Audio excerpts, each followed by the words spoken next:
9-10-এর ক্ষেত্রে ওরা বলা যেতে পারে প্রচুর সংখ্যক টিচার অলরেডি বেরিয়ে যাবে। এইটা খুব ভালো সিস্টেম হয়েছে যে প্রথমে 11-12টা কভার হয়ে যাবে, তারপরে হচ্ছে প্রসেস সঙ্গে সঙ্গে শেষ করে কন্টিনিউ করতে হবে। তা নাহলে ক্ষেত্রে করে থাকে এটাও ঠিক যে দেখা গেল যে না এখানে যারা চান্স পেলো সেই 20 জন তো আবার সেই 20,000 তো আবার ওখানেও চান্স পায়, সেই 20,000 যদি ওখানেই যাবে তাহলে দেখা যাচ্ছে অনলি 20,000-এর চাকরি হবে, বাকি তো কারো চাকরি হওয়ার কোনো কোশ্চেন নেই।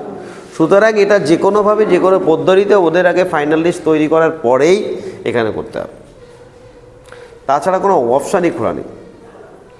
আর একটা অপশান করতে পারে সেটা হচ্ছে সেটা দেখা যাচ্ছে এটা প্রতিটি মুহূর্তে প্রতিদিন পাল্টাচ্ছে বিভিন্ন রকমের সিস্টেম, আমাদের ওইটা নিয়ে ভেবে টাইম লাগে। কারণ ওইটা তুমি যদি চাও যে না আমি এটাকে পাল্টিয়ে দিয়ে আমি এটাকে এটা করব, সেটা তোমারও ক্ষমতা নেই, ওরও ক্ষমতার কিছু করার নেই, যেটা আমাদের হাতেই নেই।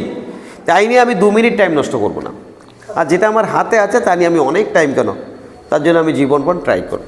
ঠিক আছে, তোমাদের প্রত্যেকের মোটামুটি মেরিট লিস্টেড হয়েছে, তাই তো? মেরিট লিস্টেড তোমার হয়েছে, তোমার হয়েছে তোমার। এখন যারা পেয়েছে তারা তাদের মতো করে প্রিপারেশন অবশ্যই কন্টিনিউ করবে, কিন্তু হ্যাঁ সংস্কৃত সাবজেক্টে অনেকেই মোটামুটি পেয়েছে, বিশেষ করে পলিটিক্যাল সায়েন্সে বা অন্যান্য সাবজেক্টে কিছু প্রেশার। হ্যাঁ সেম, হ্যাঁ ওই সাবজেক্টগুলোতে একটা খুব বেশ কিছু সবচেয়ে ভালো পেয়েছে যেটা, সেটা হচ্ছে ম্যাথমেটিক্স, ফিজিক্স, কেমিস্ট্রি। কারণ ম্যাথমেটিক্সে প্রথম বলা যেতে পারে, ম্যাথমেটিক্সে কী হচ্ছে প্রথম দিকে যারা পেয়েছে সবই প্রেশার, বরঞ্চ বলা যেতে পারে ম্যাথমেটিক্সে যারা শিক্ষকতা করতো তারাই পাবে কিনা সেটা হচ্ছে শুনুন, কারণ এই ধরনের সাবজেক্টের চর্চার সঙ্গে রিলেটেড। সুতরাং আমাদের কিন্তু সম্ভাবনা এই যে সবাই যদি 11-12 চলে যায় তাহলে আমাদের সম্ভাবনা কিন্তু একটা তীব্র সম্ভাবনা থেকে যায়। 9-10-এ যারা ডাক পাবে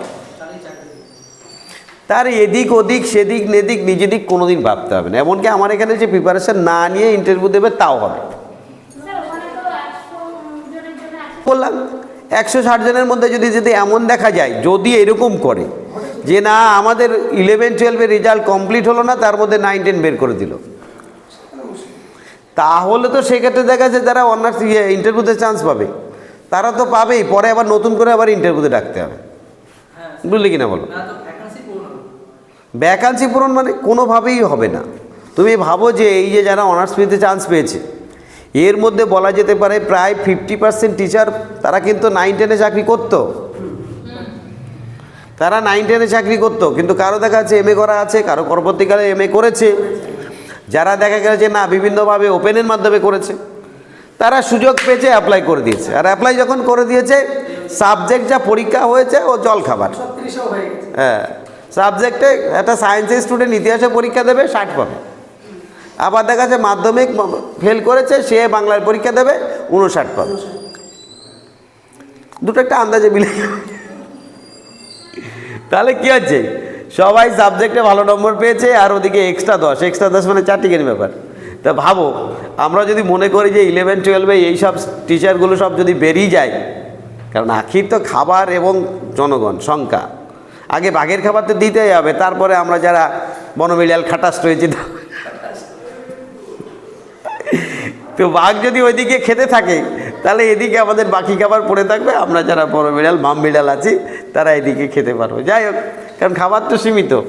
তোমাদের ইন্টারভিউ প্রিপারেশনে কোনো খাপতি রাখতে হবে না। আমি ইন্টারভিউ সম্বন্ধে আবার বেশ কিছু নতুন ছেলেমেয়ে আছে তাদের বলি, ইন্টারভিউর ক্ষেত্রে যেটা হবে ধরে নাও অত্যন্ত সহজ interview going to be held.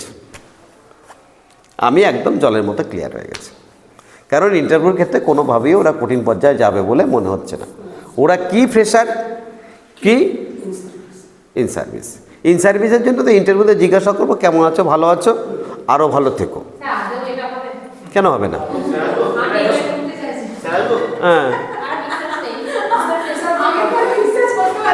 না এইটাই হবে, এইটাই তোমাকে বরঞ্চ না, তোমাকে যদি বলতাম কেউ কঠিন জিজ্ঞাসা করবে এ করবে তা করবে, তুমি তখন বলতে স্যার আমি বিশ্বাস করি না।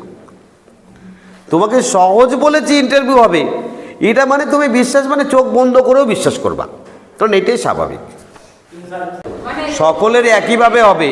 অনেকে ফ্রেশাররা পাবে না, যে কজনের, আরে বাবা এইগুলো গুজবগুলো তো রটানোর কোনো দরকার নেই। এইগুলোর তো কোনো মানে নেই। আমার কথা ইন্টারভিউ অ্যাকর্ডিং টু সিস্টেম, সেই ইন্টারভিউর ক্ষেত্রে যারা যেভাবেই হোক না কেন তারা তাদের মতো করে নম্বর পাবে। ভালো স্টুডেন্ট হলে ভালো কথা বললে ভালো পাবে, খারাপ বললে খারাপ পাবে, এটাই স্বাভাবিক, ঠিক আছে। সুতরাং এইটা নিয়ে আমাদের টাইম ওয়েস্ট করে লাভ নেই। আমাদের মূলত টাইম যেটা, সেটা হচ্ছে আমরা ইন্টারভিউতে কীভাবে প্রিপারেশান নেব। আমি অনেকবার তোমাদের বলেছি অনেকভাবে, এখন তোমাদের ইন্টারভিউর ক্ষেত্রে কিন্তু প্রেক্ষাপটগুলো একদম ডিভাইড করে রাখবে। ইন্টারভিউ তোমাদের প্রতিদিন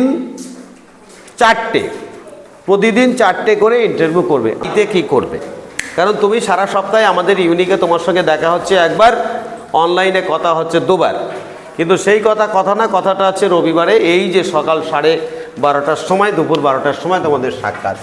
এই সাক্ষাতে আমি তোমাদের যত না পড়াবো তার থেকে বেশি ইনস্ট্রাকশন দেবো হাউ টু অ্যাপ্রোচ। সারাদিনে তোমাকে অবশ্যই 4টে ইন্টারভিউ কমপ্লিট করতে হবে। তুমি যেদিন পরীক্ষা সেদিন করবে একটা ইন্টারভিউ, আর প্রতিদিন বাড়িতে সকাল থেকে শুরু করে সকালে ঘুমের থেকে উঠে দাঁত মাজার যে খুব দরকার আছে তা না, এমনকি উঠারও কোনো দরকার নেই, শুয়ে 1 নম্বর ইন্টারভিউ কমপ্লিট করো।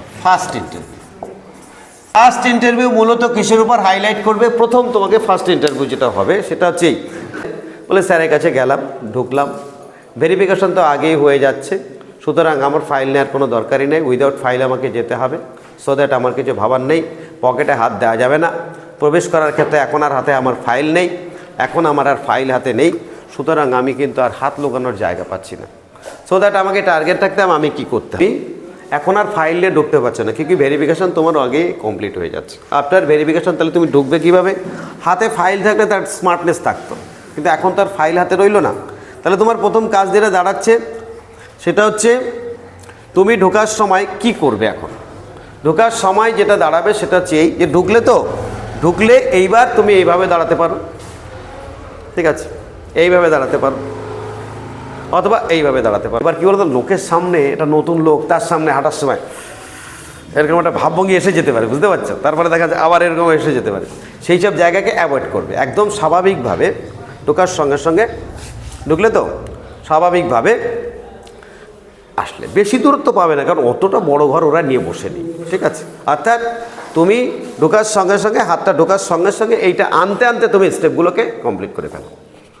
কমপ্লিট করে দাঁড়ালে, চেয়ারের পাশে দাঁড়ালে, চেয়ারটা সামনে থাকলে পাশে থাকলে ওটা কোনো ফ্যাক্টর না, কুসংস্কার নিয়ে ভেবে লাভ নেই। এবার তোমাকে হয়তো বসতে বলবে, তুমি তখন বসলে, বসার সময় তোমাদের বলেছি অবশ্যই মাথায় রাখতে হবে যে বসাটা যেন স্বাভাবিকভাবে বসা হয়। স্বাভাবিক সঙ্গে আমি আগেও বলেছি, বসার ক্ষেত্রে তুমি সবসময় হাতটাকে এইখান দিয়ে এইখানে আটকে রাখবে, ঠিক আছে। এবং এই যে স্বাভাবিকভাবে যে বসলে এইভাবে বসে নিলে, ঠিক আছে, একেবারে ঝুঁকে বসা। আর অনেকে বলার সময় আমার নাম দিয়ে যাচ্ছে, আমরা তো ইন্টারভিউ নিচ্ছি কন্টিনিউয়াস, এরকম কিন্তু দুলেই যাচ্ছে, এই দোলা ব্যাপারটাকে বন্ধ দাও। এইবার তুমি সকালবেলা বসে চোখে ইন্টারভিউ ভাবতে শুরু করলে, প্রথমে আমাকে জিজ্ঞাসা করলো আমার নাম, তারপরে নামের অর্থ, তারপরে তোমার সাবজেক্টও দেখা, পলিটিক্যাল সায়েন্স। আচ্ছা, পলিটিক্যাল সায়েন্সকে সায়েন্স বলা হয় কেন? পলিটিক্যাল সায়েন্সের একজন বিখ্যাত পলিটিশিয়ানের নাম বলো। দ্যাটস মিন আমি নেতাজির কথা বলতে পারি, বিখ্যাত পলিটিশিয়ান যদি বলো তাহলে তোমরা দু একজন আরেকজন নাম বলতে পারো, তোমার মতো করে তুমি বলবে। তবে অবশ্যই স্বাধীনতা সংগ্রামে যারা অংশগ্রহণ করেছিল তাদের নাম বলো, ঠিক আছে, যাও। আচ্ছা, সাবজেক্ট ভিত্তিক তোমাদের কিন্তু যত রকম কোশ্চেন হতে পারে। সাবজেক্টে কি থাকে মূলত কোশ্চেন? সাবজেক্টের প্রথম কথা হচ্ছে এই সাবজেক্টটা তুমি কেন পড়েছো, এই সাবজেক্টে একজন বিখ্যাত বিশারদের নাম, এই সাবজেক্টের জনককে, এই সাবজেক্টটা পড়ে কি লাভ, এই সাবজেক্টটা কোন লেখকের পড়েছো, এই সাবজেক্টটা তোমার যে ভালো লেগেছে তার দু একটা দিক বলো, এই সাবজেক্টকে তোমাকে কোথায় জিজ্ঞাসা করবো বলো, এই সাবজেক্টের উপর তুমি বাচ্চাদের পড়াবে, কোন চ্যাপ্টারটা পড়াবে সেই চ্যাপ্টারটা আমাদের পড়ে দেখাও। এই সাবজেক্টে বিখ্যাত এরকম দু একজন ব্যক্তির নাম বলো। আচ্ছা, তুমি তো পড়াশুনো করেছো, কোন প্রফেসরের কাছে পড়েছো, এই সাবজেক্ট তুমি কোন কলেজ থেকে পড়েছো, সেই কলেজের প্রতিষ্ঠাতা, সেই কলেজের নাম, সেই কলেজের সাল, সেই কলেজের বর্তমান আচার্য উপাচার্য এবং সেই কলেজ কোন জেলার মধ্যে আছে সেই জেলা সম্বন্ধে দু একটা কথা। আর মাধ্যমিকে তুমি গোয়িং টু বি অর্থাৎ 11-12 তুমি পড়াতে যাচ্ছ বা 9-10 তুমি পড়াতে যাচ্ছ, তাদের এই সাবজেক্টের উপর সিলেবাসটা, এছাড়া সাবজেক্টের খুব গভীর বিষয়ে যাবে না। এখন দু একজনে যে হুট করে জিজ্ঞাসা করতে পারে যে পলিটিক্স নিয়ে যে এগোচ্ছে সেরকম দেখা যাচ্ছে, পলিটিক্যাল সায়েন্সের মধ্যে তোমার এটাকে সায়েন্স বলা হয় কেন? তোমরা ভালো করেই জানো যে সায়েন্স আমরা তাকেই বলি যাকে আমরা পরীক্ষা পর্যবেক্ষণ এবং সিদ্ধান্তের মাধ্যমে সিদ্ধান্তে আসতে পারি। একমাত্র বিজ্ঞানে সম্ভব, আমরা দেখি, আমরা পরীক্ষা করি, তার মনে সিদ্ধান্ত হয়। ঠিক পলিটিক্যাল সায়েন্সে একই জিনিস, আমরা বিভিন্ন সিস্টেম দেখি, সেগুলো পর্যবেক্ষণ করি, তারপরে সিদ্ধান্ত নিতে পারি। ক্যাসে স্যার আমরা দেখেছি সামন্ত প্রথা, আমরা জমিদারি প্রথা, আমরা দেখেছি স্বৈরাচারী শাসক, সবগুলো পরীক্ষা নিরীক্ষা করে দেখেছি গণতন্ত্র is the best, so that আমরা ডেমোক্রেটিক সিস্টেমে নিয়ে করছি। সুতরাং এটাও যেমন পরীক্ষার বিষয়, ওটাও পরীক্ষার বিষয়। এবার তোমার সাবজেক্ট হিস্ট্রি। আচ্ছা, হিস্ট্রি সাবজেক্ট থেকে কি জিজ্ঞাসা করবে? ঠিক একই জিনিস, হিস্ট্রি নিয়ে কেন পড়লে, এই সাবজেক্টে পড়ে আমাদের কী লাভ, এই সাবজেক্টটি কোন লেখকের বই তুমি পড়েছো, তুমি মাধ্যমিকে গোয়িং টু বি টিচার, কারণ হিস্ট্রি তোমরা যারা যাচ্ছ 11, 12, 9, 10 দুটোই আছে, তোমার সিলেবাসটা কি জানা আছে, সিলেবাসটা রেডি রাখতে হবে। ওই সিলেবাসের মধ্যে কোন টপিকটা তোমার বেস্ট লাগে। আচ্ছা, এই সাবজেক্টে তুমি অনার্স করো তো আচ্ছা হয়, MA করেছো তো भी আচ্ছা হয়, তো এর মধ্যে স্পেশাল পেপার কি আছে, গেল। তাহলে সাবজেক্টে কী কী কোশ্চেন হতে পারে তুমি বুঝে নিয়েছো। ধরো সাপোজ ফিলোজফিতে জিজ্ঞাসা করবে প্রথমেই ফিলোজফি, ভারতের যখন দুজন বিখ্যাত ফিলোজফারের নাম বলো। ফিলোজফি সাবজেক্টে তুমি কেন পড়েছো, ফিলোজফির প্রথম পরিচয় স্যার ফিলোজফি। আমরা জানি যে বিএডে পড়েছি একটা টিচারকে ফ্রেন্ড ফিলোসোফার গাইড হয়ে উঠতে হবে। ফ্রেন্ড গাইড এ তো হতে পারছে, কিন্তু ফিলোসফি হতে গেলে আমার মনে হয় ফিলোসফিটা পড়া দরকার। কারণ দর্শন বিজ্ঞান যেখানে থেমে যায়, দর্শন সেখানে শুরু হয়। এটা ঠিক, যত বিজ্ঞান এগিয়ে যায় দর্শনের জায়গাগুলো আরও বেশি ক্লিয়ার করে। দর্শন প্রথমে ভাবতে পারে বলেই তো বিজ্ঞানের ভাবনাটা ক্লিয়ার হতে শুরু করে।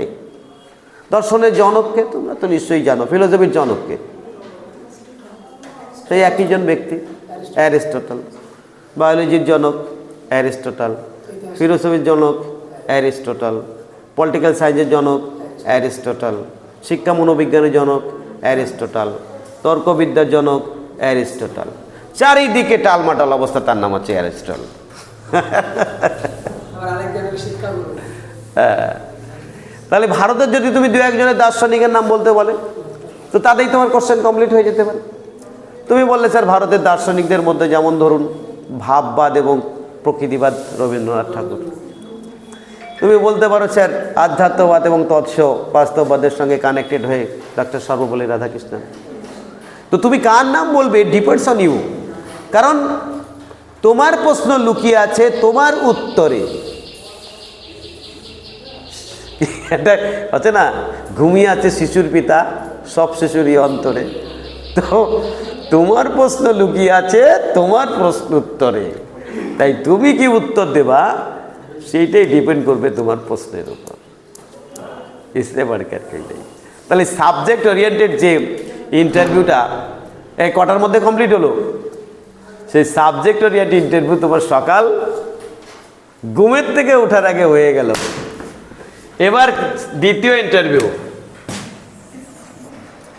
Second interview. এই জায়গাটা ইন্টারভিউটা এমন হতে পারে, কিসের উপর নেই, সেকেন্ডটা তুমি অলরেডি অনেকটা পড়াশোনা করেছো, কারণ এই সাবজেক্টটা তুমি আগের দিন অনেক পড়েছো রাত্রে জেগে। তাই সকালবেলা বিজ্ঞানী এবিংহান্স বলেছেন, না শিক্ষা মনোবিজ্ঞানী এবিংহান্স বলছে আমরা সবচাইতে বেশি মনে রাখতে পারি যেটা পড়াশোনা করে ঘুমিয়ে গেলাম সকালে ওঠার পরে। ওকে, ব্যাস। তাহলে দ্বিতীয় যে ইন্টারভিউটা তুমি কিসের উপর টার্গেট রাখবা, সেটা হচ্ছে এইটা তোমার এমনও হতে পারে টোটালটা লোকালিটির পর হয়ে গেল। এটা এবার লোকালিটির পর লোকালিটি